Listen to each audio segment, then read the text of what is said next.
I don't really know if it's just me, but I feel like when I need to sit down and do something, I always try to like self sabotage myself and try to like find things to do in replace of that thing that I need to do, right? So maybe I'll get on Instagram or I'll go on YouTube or I'll look on Prime and see if there's anything that I need to buy. But point is there's a great book which would help everybody, myself included, and I keep it out right at this desk that I have that I work on my comedy. And the book is by a great author, Stephen Pressfield, and the book is called "Put Your Ass Where Your Heart Wants to Be."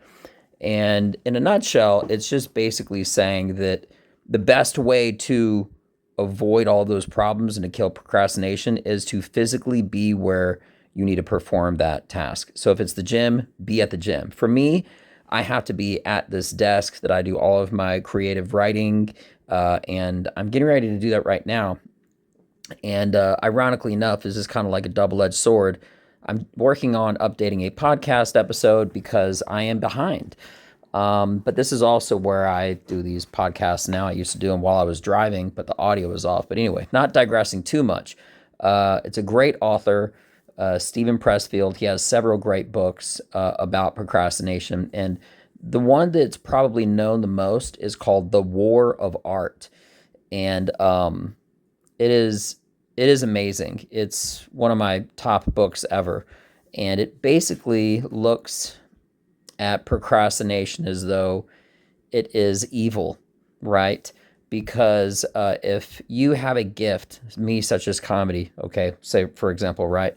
If you have a gift and whenever you're not doing that gift, if you're polluting that time with something else that you could be using it for, if you're essentially not doing God's will, right? You're essentially, if you're not practicing and getting better and doing that gift that you were given, even if it's just for fun, right?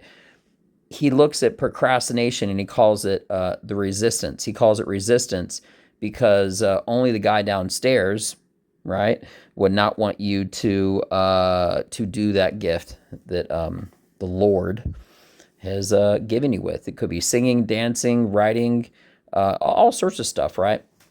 But it's a phenomenal book.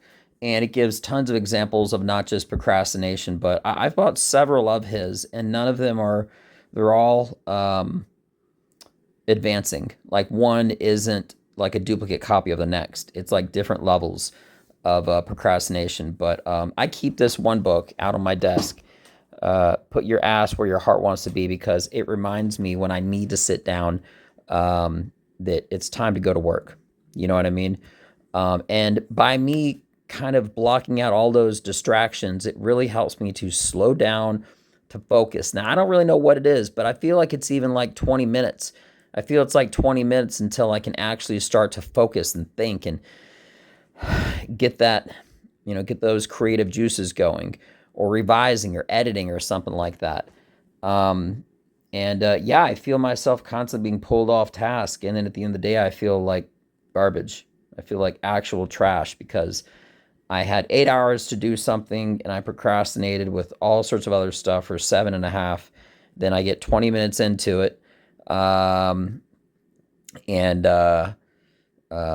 then finally I have 10 minutes of actual good work, because the first 20 minutes are kind of like a crapshoot, it's not that great. But yeah, I just thought it was something that I wanted to address. It was topic specific, and I've wanted to do this episode for a while.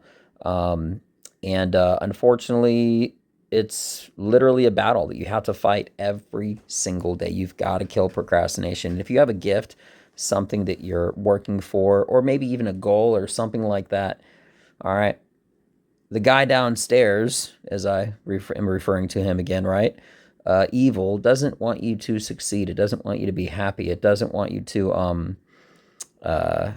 be able to not just be successful, but if you do have a gift or you believe you have a gift, right? To make that a better gift, to make that a bigger platform so people learn about you. If that was like a light inside you, God would want that light to shine as big and bright and as beyond as he could, right? But again, dude downstairs, he would want that light to be snuffed. He would like it to not be you know, shining out, so to speak, like a lighthouse. So anyway, all my podcast episodes, sometimes they're deep, sometimes they're not, but hopefully they're always informative, and there's something that you can get from it. Because as always, as I always mention, at the very least, this is a physical imprint in time and space to where I can actually not just remember what I'm doing, but make a physical imprint on my memory, instilling a good habit, like writing things down, not just before you do it, but making a checkbox after you did it. So